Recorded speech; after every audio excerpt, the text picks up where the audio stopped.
Time for another draft physics video presentation.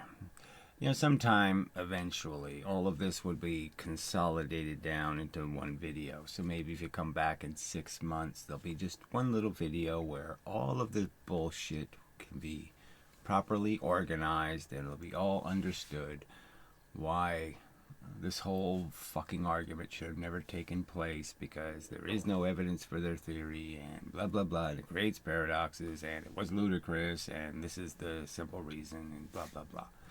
But we're not there yet.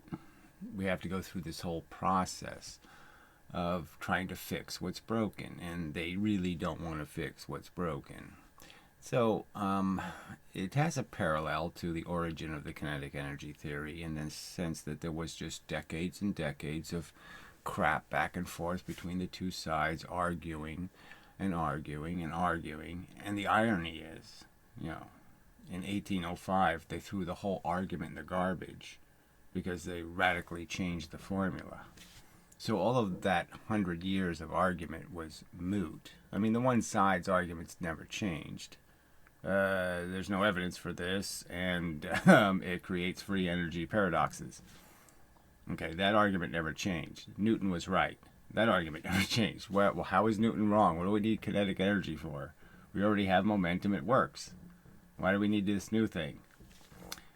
So that argument never was broken. But clearly the argument defending was completely broken because it was 100% off. It was a silly answer. Okay, so they made it less silly. But that's all they did. They just made it less silly. It's still silly, still useless, still no point in it. All right, but it's just less of that. And then they just, somewhere around, I don't know, the 1900s, when they got rid of all questions, they just said, let's not do questions anymore. Let's just give answers. Okay, and we'll just declare them as facts. And nobody can disagree with them, or we'll just hit them with a frying pan. It just became a religion. But the argument wasn't solved. It wasn't resolved in any kind of, here's the evidence and now we've proven it. So we're sort of still stuck. This should have been proven a long time ago, because just like a lot of other subjects, they should repeat the experiments. They should actually do the experiments, and they evade the experiments. And they have little tricks. They only show you when the experiment works is one of the points. Like Veritasium. He couldn't get the machine he was using to do the single photon to work under normal conditions. So he had to screw with it a little bit, Change the amplification, turn the little knobs to get it to work. And so it's just very deceptive, because it's a legitimate question. Well, why didn't it work when you had it set at the other settings? Should have worked, right? In principle, should have worked. Why didn't it work? They didn't care. I'm just saying, this is what, any argument is made of. And, it's just disappointing that there's so few people that understand, that arguments require you to deal with the points made. And they just don't. Like you can do arguments with statistics. Well, statistics lie. Well, they only lie when you allow them to be perverted. And when you ignore the fact that you can have some end product that's a byproduct of some circumstance. I've heard people arguing about coronavirus, and they'll say, so few people are dying now. Well, that's because they already died, right? So they say, well, the average number of deaths should be, if things were normal, there should be a certain number of people who died this year. And that number isn't dying.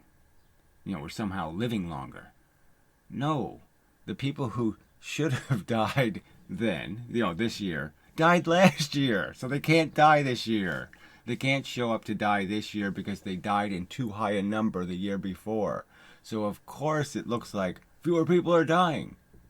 But they're really not. They already died. There's not like the living people are living more. It's just that the dying people have already died. So they can't be counted as dying people because they didn't die this year. They died last year when they weren't supposed to. It's that stupid. So I'm just saying, there's just people who aren't of intellectual caliber. People just aren't smart enough to have a conversation about physics. None of you people, anyway. None of the people I see They can't make intelligent comments. They can't do anything intelligent because they can't understand. Again, it's back to this juggling argument. They can't understand that this is a little more complicated than just saying, this is true and this is the only experiment we need. Because, especially when it creates something like a paradox. They don't even understand that a paradox is a serious problem in a physical reality theory. If your physical reality theory creates a paradox, it's something's wrong with it. You need to fix it. Anyway, so the JPG Ritchie guy, just loses big points here with this pile of shit. Okay, I did a little research. Yeah, so did I. Exactly the same research, and I pointed it out. I searched the following terms using quotes to ensure all these terms would be included. Kinetic energy, square root of 2, and 1.4. You'll find multiple Google articles. Yeah, I didn't say you didn't find anything. What I said is none of it's relevant. The 1.4 comes up as in figure 1.4. Anyway, that contain all three terms, including links to Reddit and Quora. So you think Reddit and Quora are the places to go. So no link to a Wikipedia article. Well, that's kind of weird. Isn't that the first link always? Anyway, one Quora question asked essentially what you asked. Is this my question? Are you really this? I didn't even remember reading this stupid statement. One Quora question asks essentially what you asked. What's the significance of the square root of 2 in physics? I didn't say that the square root of 2 has no utility or significance in all of physics. I didn't say that.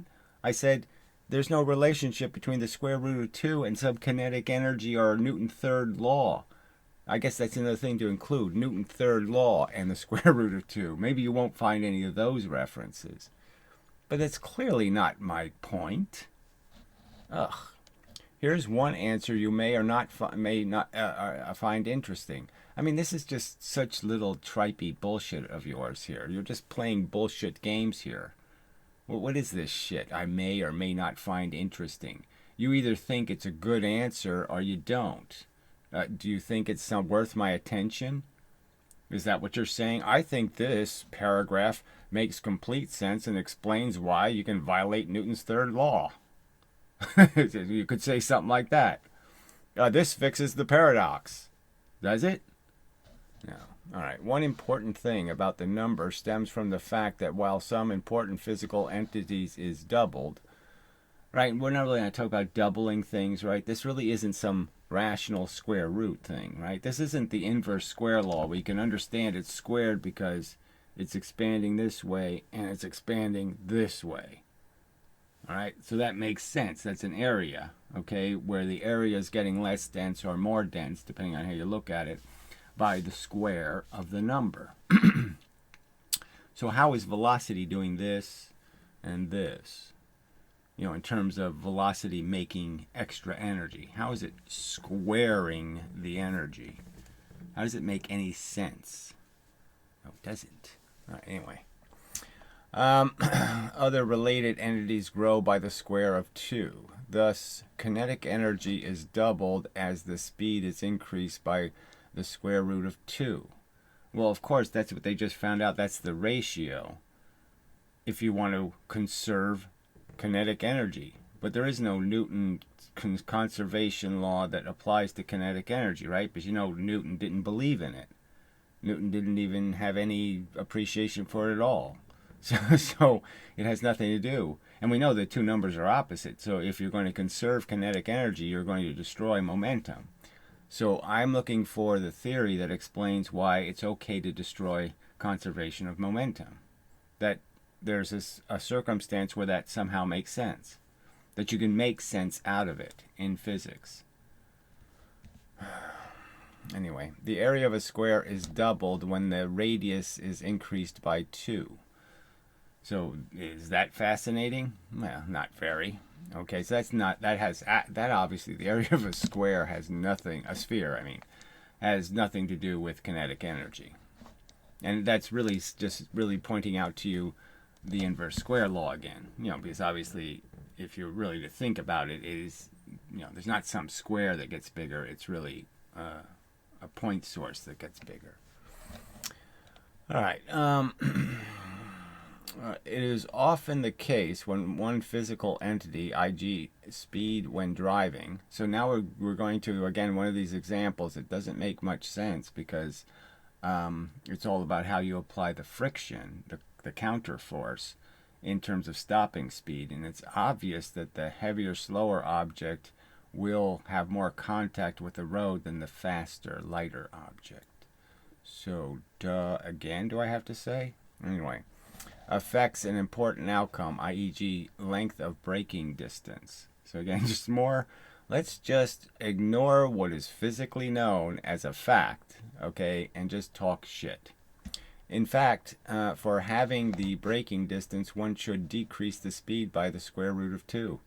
One should, in the non-experimental, non-existent experiments that they proved it, no. And also, what is this? For having the braking distance, one should decrease the speed by square root of 2.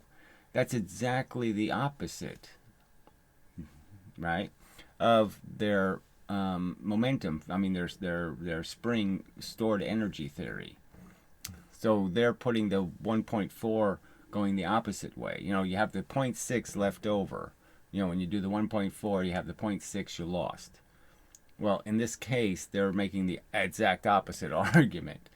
So anyway, we've already established that, mathematically, if you want to conserve kinetic energy, you use this 1.4 thing. But what we're looking for is somebody arguing that that's how the universe actually works. You don't understand that? I'm looking for somebody showing it working or explaining why that makes sense.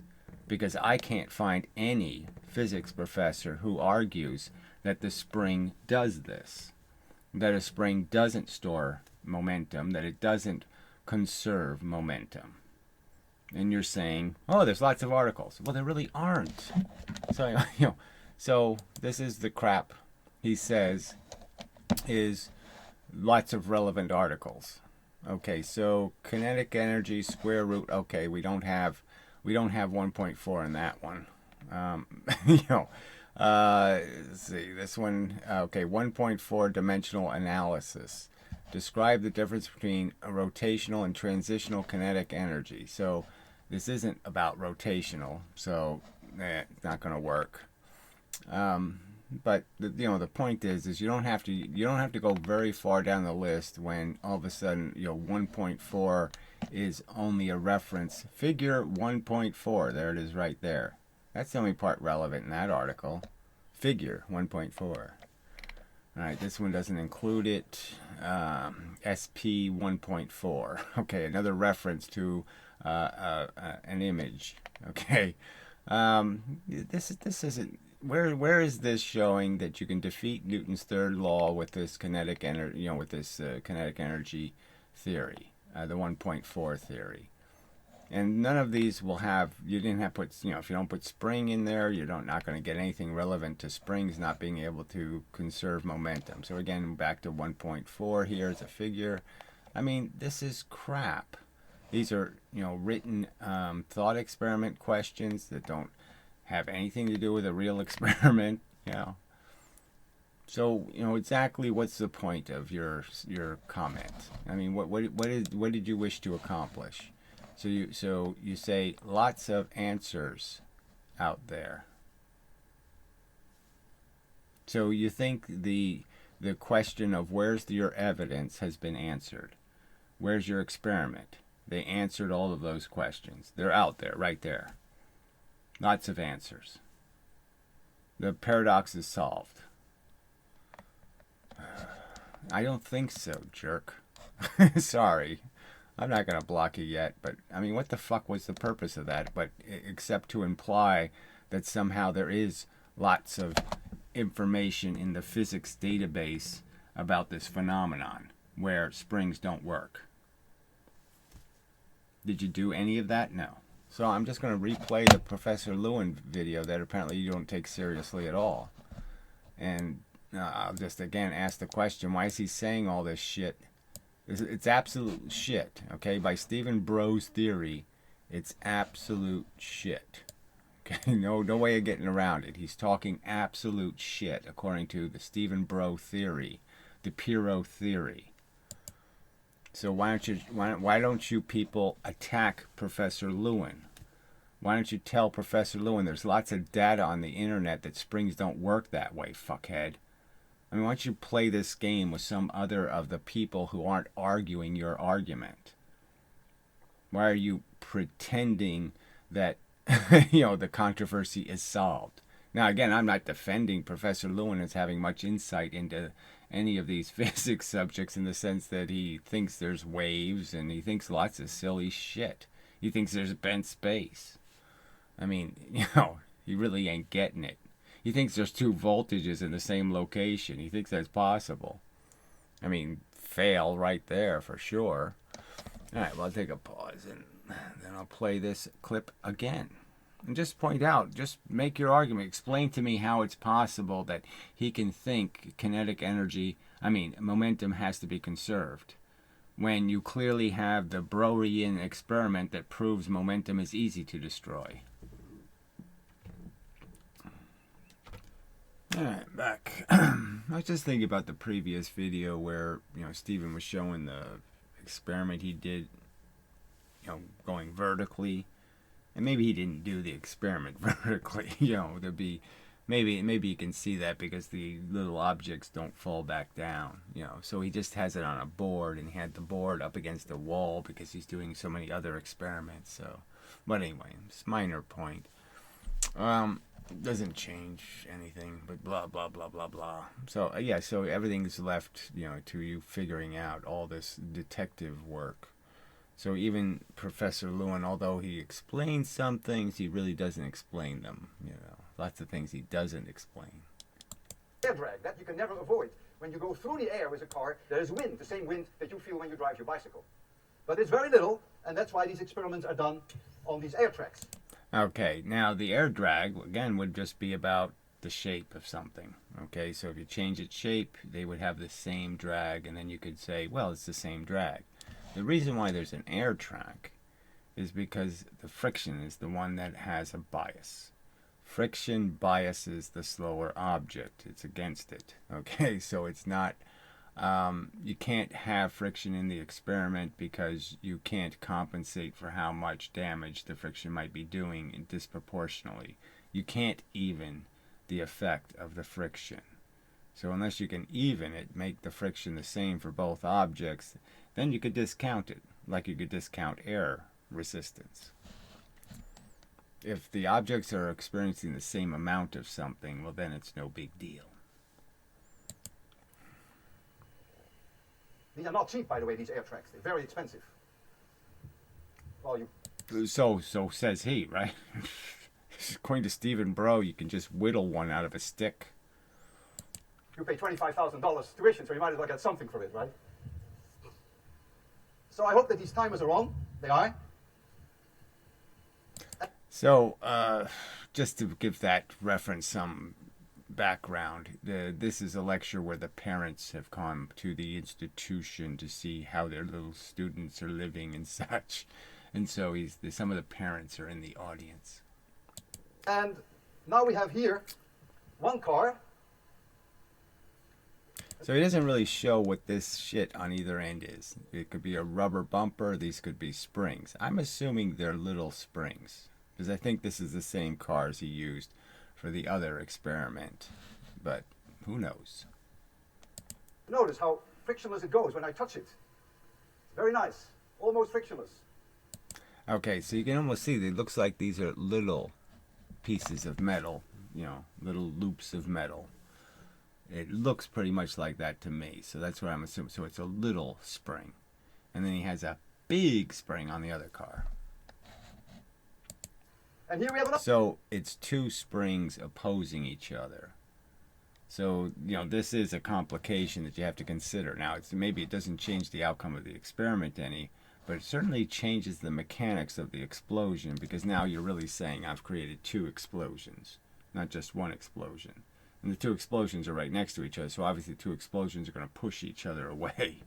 So it is a little bit different. Another one. And they have equal mass to within 1 gram. And there is a spring between them. Some of you may be able to see it. It looks like, yes, more than one spring. Yes. And I'm going to attach now that string to hold them together. And so I put potential energy in the spring by pushing them together. And they're lined up now here. They have no momentum. So, the fact that they have no momentum isn't, like I said, this is to me, this is the wrong way of describing the circumstance. Obviously, they have, neither one of them is moving. Okay, so you can say the two carts have no opposing element, no opposing vector of motion. They have exactly the same motion in space right now. And what we're going to create is we're going to change both of them and give them vectors that aren't the same anymore. Timer's not on. Has to be reset. Thank you. And the question is if the vectors are going to be in the opposite direction, consistent with Newton's third law. You're now both 0? Yeah, you sure? Okay. So now I'm going to burn off that wire. The momentum of each one of those cars will change. One will go in this direction, the other one in this direction. Kinetic energy will increase. That's the... Right. So he's conceding that, it is momentum in this direction, it is momentum in that direction, and those momentums really don't cancel. I mean, you can't cancel them. You can't say nothing happened in the universe because light went this way and light went that way. Nobody would say a star isn't doing anything because it's sending as much energy this way towards Earth as it is exactly to the opposite. If Vulcan was over there, it's sending exactly the same energy to Vulcan. Potential energy from the spring. But the momentum of the system as a whole, after I burn the wire, will remain 0. So, again, he's saying the momentum remains 0, but obviously it's not 0. Obviously, it would be silly for me to argue that the cart doesn't have cart A and cart B don't have significant changes in their momentum, and their momentum isn't at all the same anymore. It's in completely opposite directions, but doesn't mean there's 0 momentum. It's just, I'm saying this is a really stupid way of describing it. It's not, it's not the truth. It's just a stupid way of describing it. There's not 0 momentum. You've converted the momentum that was stored in the spring, and now you've released it. And you released it in the traditional manner, which is it goes in both directions. Ready for this? Make me happy. What do you see? You're going to make me unhappy? I better walk. So if there was only one spring, so if the other cart didn't have a spring, you might end up with the spring scenario again. You might. The fact that they have the same weight makes it impossible for one to push away from the other. Okay, you're not pushing against the fact that you have an object that takes longer for the energy to get into it. So the more massive object isn't resisting change. It's just that it takes longer to put paint on all the little bits. It takes longer to give it motion. And the fact that it would take longer would mean that the faster car would have an advantage. Blah, blah, blah, blah, blah. Around. I can't wait. 220. Oh, fantastic. Absolutely fantastic. 223, 219 milliseconds. That is well within the uncertainties. So he really didn't need to add that little bit. Whatever. What was the number? 219? 219 milliseconds and 223 milliseconds. If I repeat the experiment and I make the string shorter, I will get different times. I can never predict the times. Because if I make the spring more squeezed, then obviously I will have more potential energy. And so right. And what's the potential energy here is the compression of the spring, which is really just storing momentum. That is, you're pulling electrons. You're pushing electrons into positions that make them want to move back to where they were. You're breaking their atomic symmetry. And that's it. And then so they're going to try to restore that symmetry.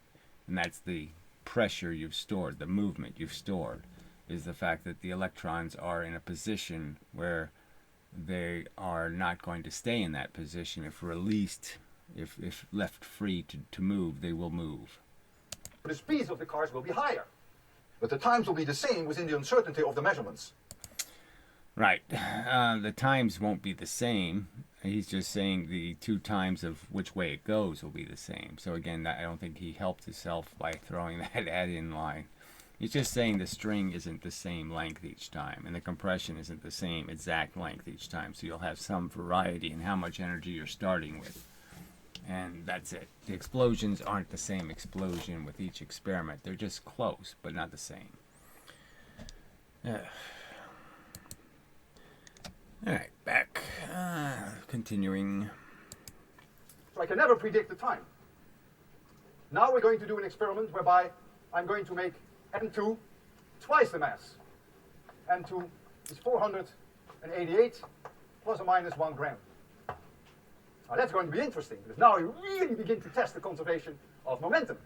So then the argument is it's going to fail the test because there's some rule that the lighter thing has to leave 1.4.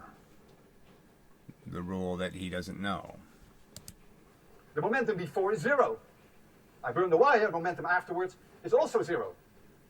But so again, he's saying it's equal in both directions. He's not saying 0. So do understand, okay? He's calling this 0 momentum of the system because it's an equal and opposite reaction. But clearly it's not 0 momentum.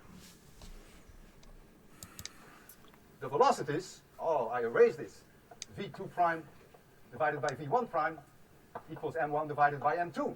Okay, so we put it in a box. I've said this before, these exact words. This doesn't mean anything to Pirro. Pirro would say, you should never put that in a box because that's not some kind of rule. That's not some kind of meaningful formula. That doesn't work. That's not the truth. So Stephen Bro says he's wrong. This isn't anything. This note doesn't hold. This is not a rule.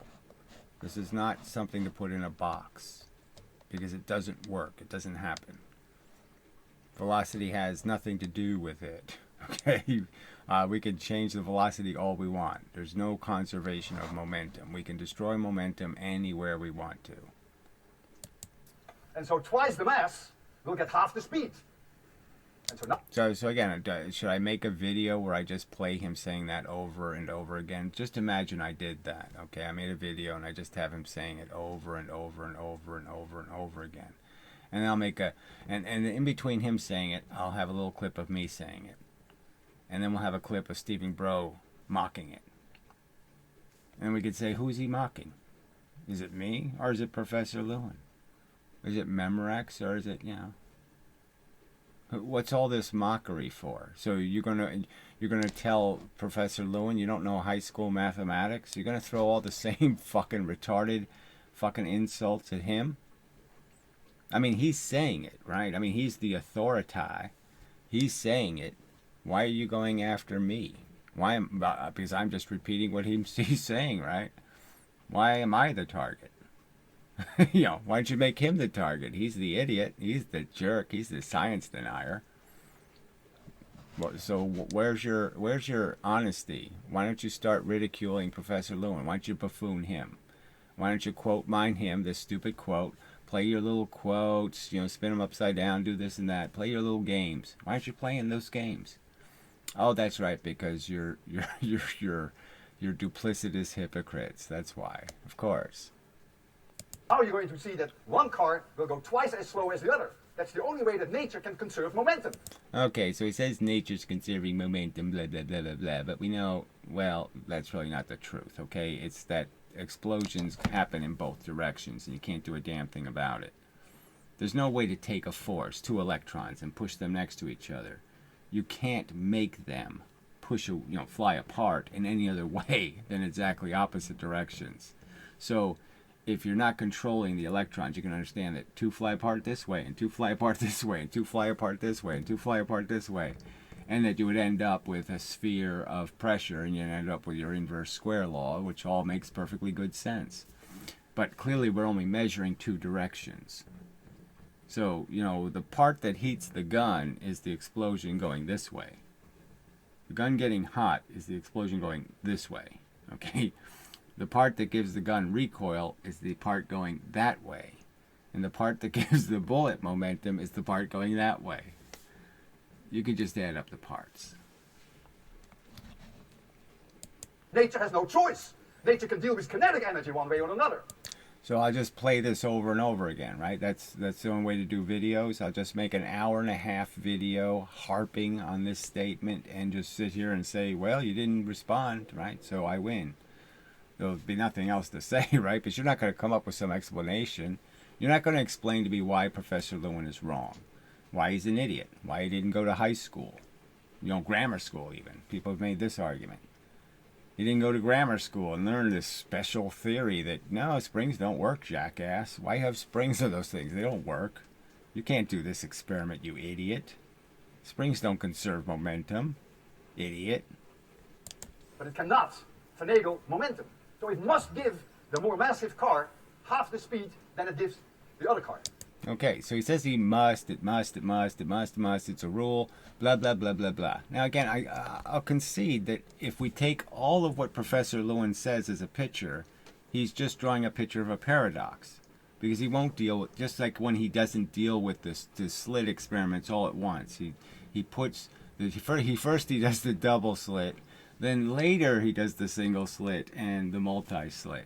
You know, he cheats the argument in terms of how he presents it, because if he did present it all at once, the argument falls apart. Huygens gets kind of silly, the whole thing looks really messy. But if he separates it, then he can keep the messiness out. You know, so if he talks about momentum and doesn't pay much attention to kinetic energy, he can make this make sense. But what he's going to perfectly illustrate is that if you're conserving momentum, you're destroying kinetic energy. And if you're conserving kinetic energy, you're destroying momentum. It's clear the two theories don't have any commonality. They're not really in any way compatible. And there's no way to apply the new kinetic energy theory in the context of Newton's third law. It's clearly impossible. There is no Newton's third law if you believe in kinetic energy. And so we're going to redo this experiment now with a car here, which is twice. All right, so in the first experiment, 2 equal cars, okay, it's an equal explosion. It's exactly the same momentum going both ways, and it's exactly the same kinetic energy going both ways. So it's no problem. It's only when you change the mass, now you got a big problem. The mass, and this one is one's mass. So this is the 244, and the one on your right is the 48. So he has the spring on, the big spring on the lighter object, but again, the other one also has a spring.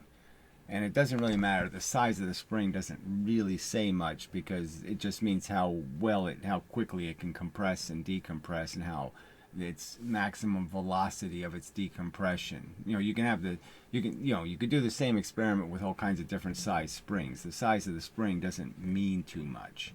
It's just some experiments have enough force in them. You need a strong string, a tight spring. But it just has to do with how much deflection difference there is. So he really could have used much smaller springs and it would have worked just fine. 88. So I have to bring them together again with a string. So I do the work now.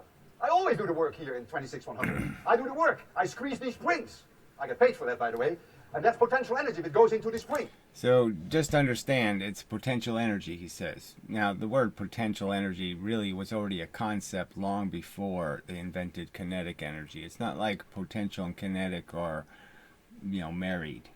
It's this is just how the language has evolved. So Leibniz discussed potential energy. These were real things, all right, already in the 1600s. They just didn't call it potential energy. They called it living or dead.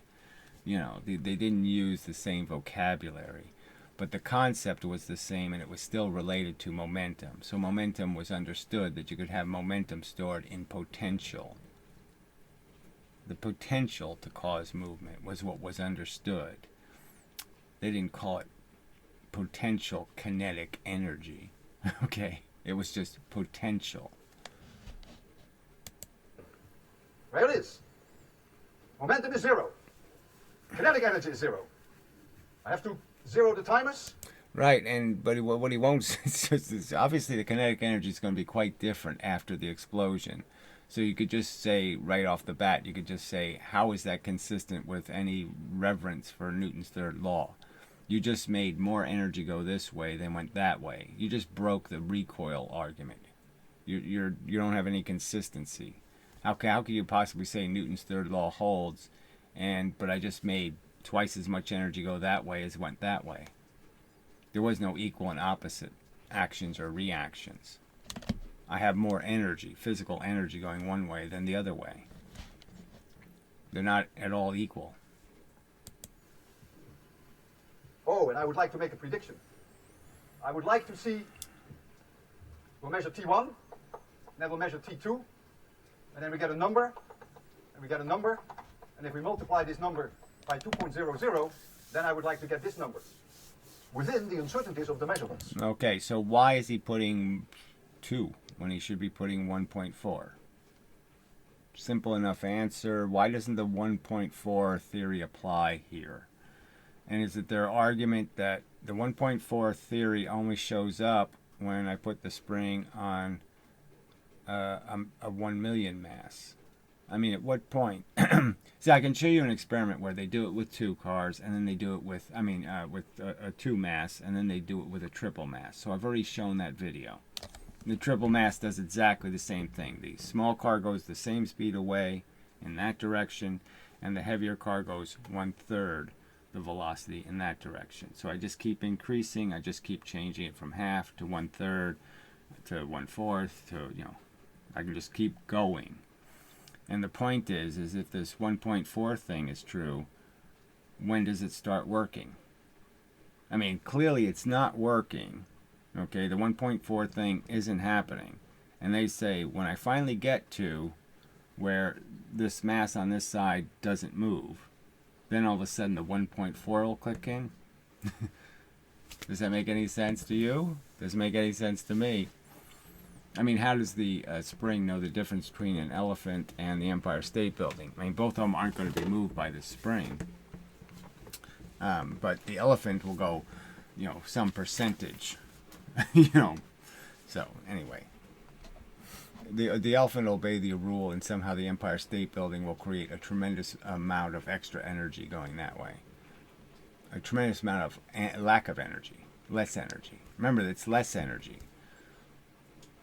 So somehow when you put the heavier object, you put the spring on the brick wall, you'll get less energy in the other direction. Does that make sense to you? Doesn't make any sense to me. There is always an uncertainty in any measurement that you do.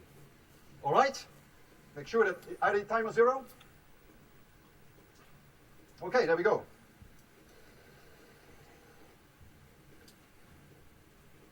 Okay, so obviously the string was a little different, so the speed going this way is a little different, right? The other one was 2 point something. So clearly not the same energy went the other way, but it's clearly half of the other one, so one assumes that the flaw is in the fact that he didn't compress the springs exactly the same. And it would be desirable if they could do these experiments where they had a better mechanism for that compression, so they could ensure they had the same compression. Measuring it, have a little meter, some little thing that's testing the weight. Because guess what? It's all weight anyway, as I've made that argument that hasn't been rationally explained why it isn't just all weight. Velocity just changes how much you weigh. You wouldn't weigh anything if gravity wasn't giving you velocity. It is actually pushing you into the earth, giving you velocity. And that's all these forces are doing.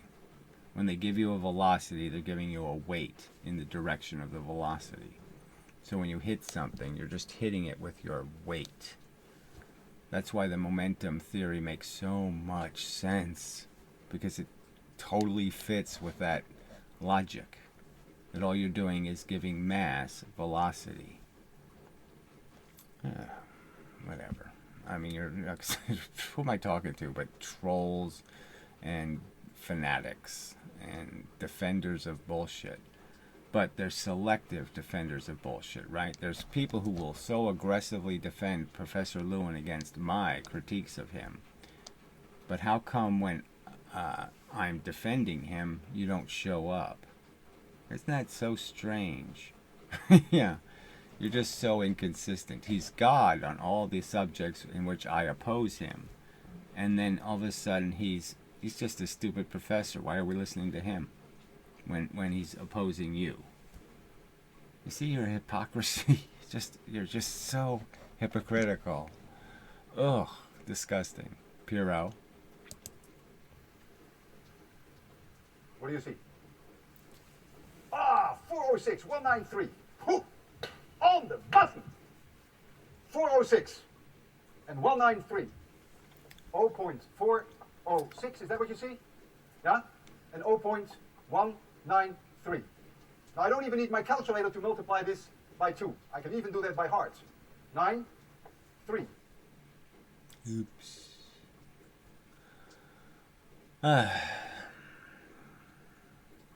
It's funny that he interrupts with voice in one way, and then another way he prints out this crap, blah, blah, blah, whatever, blah, blah, blah. 0.396, 0.406. Close enough. The two are in excellent agreement within the 2.5% uncertainty in each measurement. So, you see, that's exactly how you can demonstrate the conservation of momentum. Right, and the complete destruction of kinetic energy in the sense that twice the kinetic energy went one way, the light car, then went the other way, the heavy car. So it's not like the light car went slower, like it got less of the energy, like it got 1.4, and the heavier car took more energy to move and therefore, consume more energy. They're saying exactly the opposite happened. That somehow the heavy car going twice the velocity has less energy. And, going half the velocity, sorry.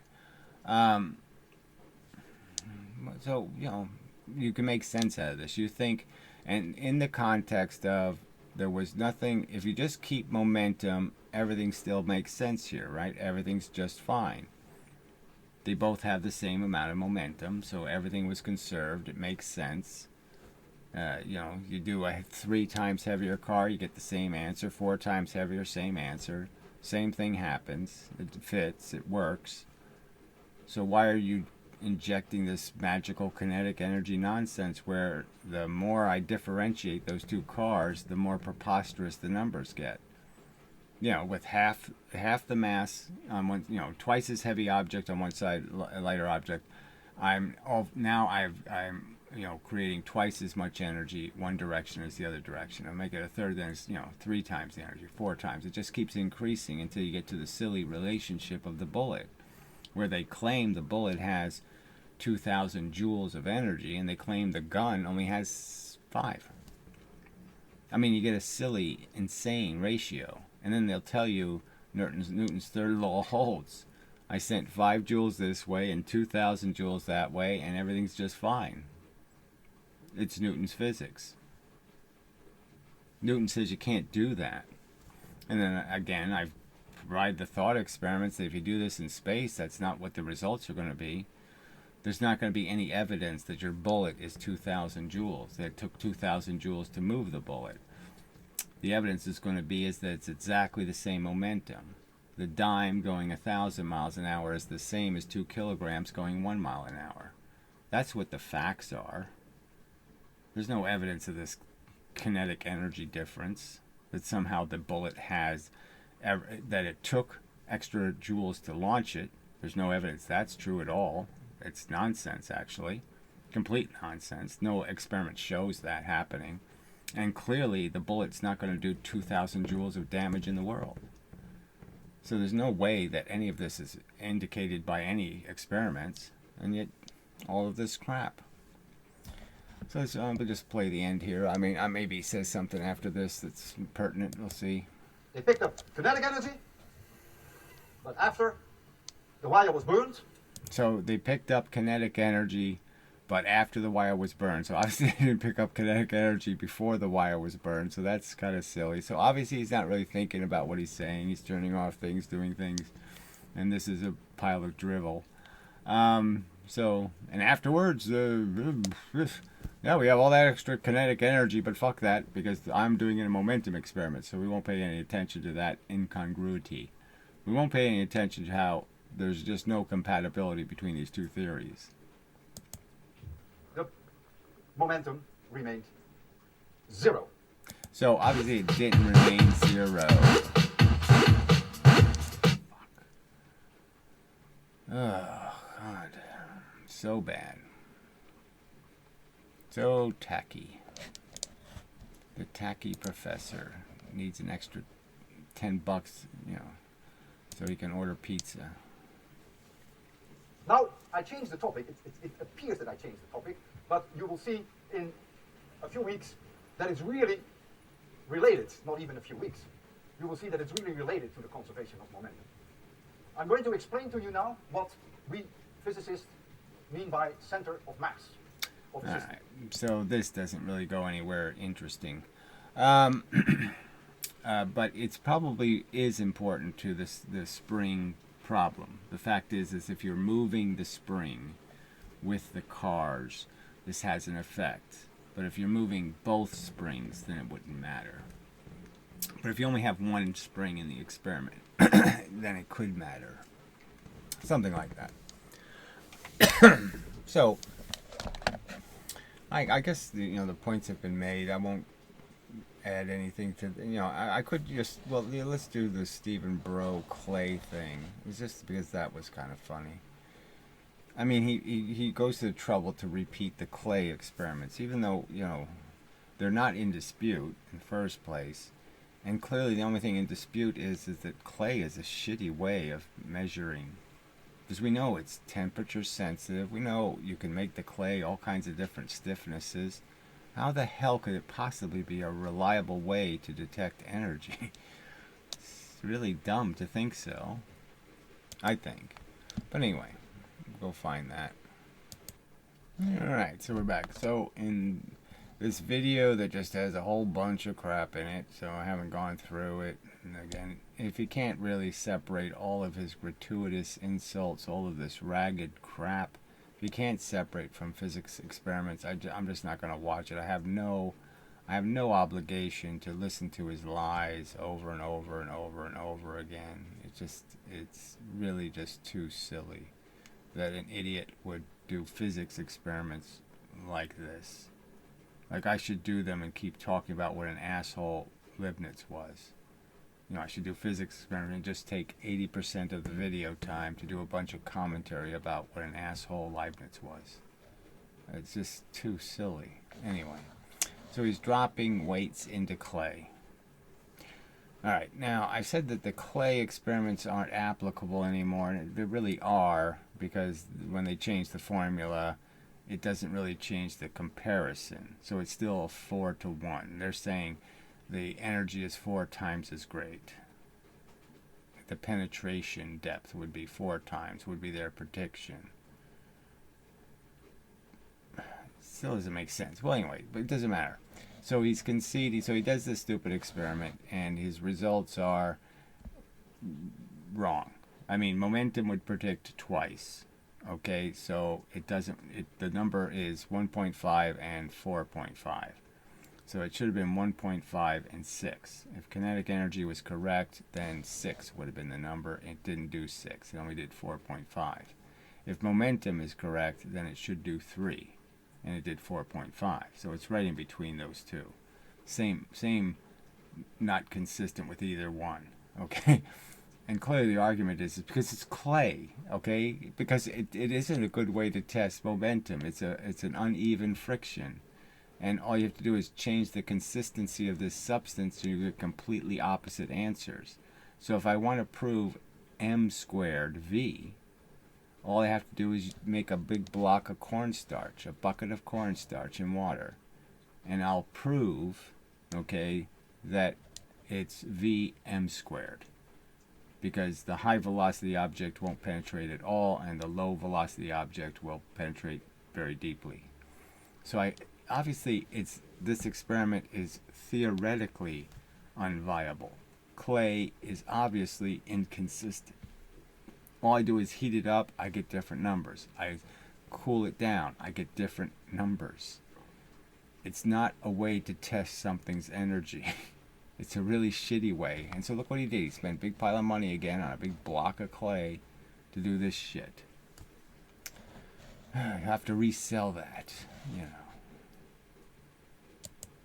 Set me a mark with that. Alright, so we'll move along. Green pen. Right, you little bastard. Can you see the green pen mark on the blue tape? Barely, but okay, so, fine. I'll mark that now with not being attacked by spiders, that fucking cotton some down. So, concentrating on what I'm doing. Trying to mark this marking as accurate as I can. It wasn't absolutely 100% bob on straight, so my markings are a little bit thingy. But we can take an average, can't we? And we can now see that it penetrated deep when it went in nice and straight, obviously. Well, that's not exactly surprising, is it? So this time it's gone in 4.5 inches, can't quibble with that. That look like 4.5 inches, do you? 4.5 inches. You wouldn't want that hitting you in the fucking head, would you? Imagine. I better write these down. So all this extra so crap, blah, was blah, blah, blah, blah, blah, blah, blah. 4.5 inches at 78 inches. Anyway, in conclusion, I meant to put this at the beginning. So from 78 inches, which is as high as I can reasonably drop an object in this room, in my house, from 78 inches, it penetrated 4.5 inches. From a quarter of that distance, which would be half the velocity, 19.5 inches, it went in 1.5 inches. So by rights, it should have really gone in 6 inches, not 4.5 inches, to comply with the kinetic energy formula. So either I did something wrong, or whatever, you know. Yeah, so he'll concede maybe he did something wrong in an experiment that simple. So it's so simple, like there's not too many elements you could possibly fail to do right? I mean, except for maybe it going in sideways or something, and he already said, yeah, it went straight in, so that's good. So, you know, the simple argument would be, now he's just debunked his heroess, you know, Madame Chartelet. He's just proven she's a shit for brain. Okay, so did he make a video saying proving Madame Chartelet is a shit for brain? Did he make that title? No. He just proved her wrong. I mean, proved her absolute. This is absolute proof. He did this one experiment. It's absolute proof, right? We know it's absolute proof that she's wrong because his clay didn't do what hers did. So it's absolute proof, can't be denied. Everybody has to accept that he just debunked her. No, they don't. Okay, so it's just again, just pointing out his hypocrisy. So when he disproves one of his heroes, he's kind of sullen and, oh, gee, I didn't, you know, I must have done something wrong. I didn't anticipate something. I didn't think about what side I should attach the spring, or, you know, no, none of that kind of thing. Okay, he just discounts everybody else's criticisms. So he's assuming he must have done something wrong, because how could the you know, the mistress be incorrect? How could her physics be broken? When, again, they don't have any other experiment. They don't really have any experiments. It's already been cited that somebody tried to do some of her other experiments and couldn't get the same results. So, you know, but let's just play the game anyway. Let's just pretend there's some volume of evidence and I'm fighting some cause that can't possibly be won because there's this overwhelming volume of evidence that can't be found. But it's overwhelming and it's a huge volume. And even JPG guy thinks there's a huge volume of it somewhere. He won't cite the exact references. He say debunk anything, that explain anything, that show anything. So, you know, maybe you should find an experiment, JPG guy. I mean, maybe I shouldn't have just said, go ahead, show me any written reference to 1.4. Well, no, show me an experiment that demonstrates 1.4. And now you can show Stephen Bro's experiment, right? And we'll just ignore the fact that, well, it creates a paradox, but who cares? You know, what's the point, right? Yeah, so it's clearly just a fight about, you know, this is just some sort of, you just can't escape it. This is, you know, we're back to the monkey trial. You know, you go into a town full of religious people, and they don't care about facts. You know, they don't care about the truth. They just want to beat up the atheist, and that's all this crap is. You know, just some little gang fight. You know, you're all Yankees fans, and you don't want to hear that there's some other team better. You know, well, anyway, it's just pathetic. Pathetically pitiful quality of argumentation being made. So again, he's certain his cart experiment is a great experiment, perfect, but he's not so sure about his clay experiment. Even though one is much simpler than the other, you know, just proves the duplicity. He won't consider that he might have not anticipated some variable in that cart experiment. You know, but you know, he's pretty sure he must have missed something with his clay experiment. And again, this is in the context of me saying from the very beginning, obviously clay is suspect as a way of measuring momentum or energy. Alright, so that's enough said. Fuck it. Yeah, this is quite discouraging, but I will endeavor to persevere, but it really does, you know, some days it's hard to see the point. Because the cement is hard, old, and reinforced by tradition of religion. And that's what this has, the smell of it all over it. This is just people's belief. They want the physics to match their metaphysics. They want it to fit their religion. So this has been a DraftPhysics.com video presentation and such.